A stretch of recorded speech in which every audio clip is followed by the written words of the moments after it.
Hello friends, welcome my age medicine channel.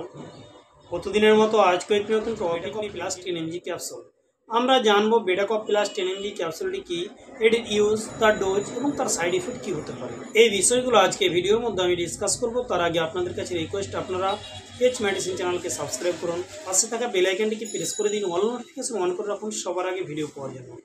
ভিডিওটিকে skip না করে সম্পূর্ণভাবে দেখুন। আমরা সর্বপ্রথমে জানবো এই বেটাকপ প্লাস 10 mg ক্যাপসুল এটি কোন কোম্পানি তৈরি করে থাকে। এটিকে সান ফার্মাসিউটিক্যাল কোম্পানি এটিকে তৈরি করে থাকে।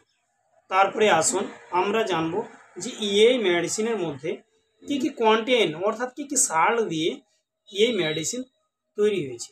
এর মধ্যে বেশ কয়েকটি সার অর্থাৎ কন্টেন্ট রয়েছে। এর মধ্যে একটি কন্টেন্ট রয়েছে যা হচ্ছে প্রোপ্রানল হাইড্রোক্লোরাইড, সাস্টেনেড রিলেস, ফ্লুনারাজিন ডিহাইড্রোক্লোরাইড।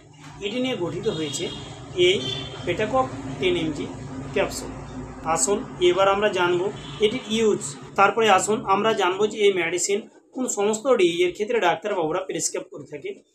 ওই সমস্ত ডিজিজের ক্ষেত্রে প্রেসক্রাইব করে থাকে যেমন অনিয়মিত হৃদয় স্পন্দন কিংবা হার্ট অ্যাটাক, এছাড়াও অত্যাধিক বুকে ব্যথা কিংবা শরীরের মধ্যে যে কোনো ধরনের ব্যথা কিংবা খুব গুরুতর ব্যথা, এছাড়া দীর্ঘস্থায়ী ব্যথার জন্য কিংবা মাইগ্রেনের জন্য এই মেডিসিন ব্যবহার করে থাকে বা ডাক্তারবাবুরা প্রেসক্রাইব করে থাকে।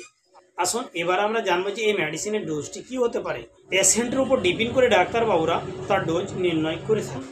সকল পেশেন্টের হিস্ট্রি, সকল পেশেন্টের ডিজিজ আলাদা আলাদা হওয়ায় তাদের ডোজ আলাদা আলাদা হতে পারে। এই জন্য ডাক্তারবাবুরা তাদের উপর ডিপেন্ড করে তার ডোজ ফিক্স করে থাকে বা নির্ণয় করে থাকে। আসুন এবার আমরা জানবো যে সমস্ত কিডনি কিংবা লিভার পেশেন্ট তাদের জন্য কি সেফ রয়েছে। যে সমস্ত কিডনি পেশেন্ট তাদের জন্য সেফ নয়, অর্থাৎ নিরাপদ নয়। এবং যেই সমস্ত পেশেন্টের লিভারের সমস্যা তাদের হালকা সমস্যা দেখা দিতে পারে। আসুন এবার আমরা জানবো যে এই মেডিসিনের সাইড ইফেক্টটি কী।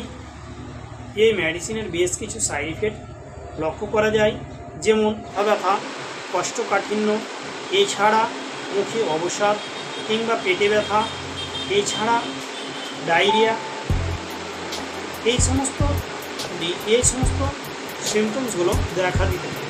তাই আপনাদের কাছে রিকোয়েস্ট, আপনারা যখন কোনো মেডিসিন ব্যবহার করবেন ডাক্তারের পরামর্শ নেবেন, তারপরে ব্যবহার করবেন। ভালো থাকুন, সুস্থ থাকুন, আসি পরে ভিডিও আবার দেখুন।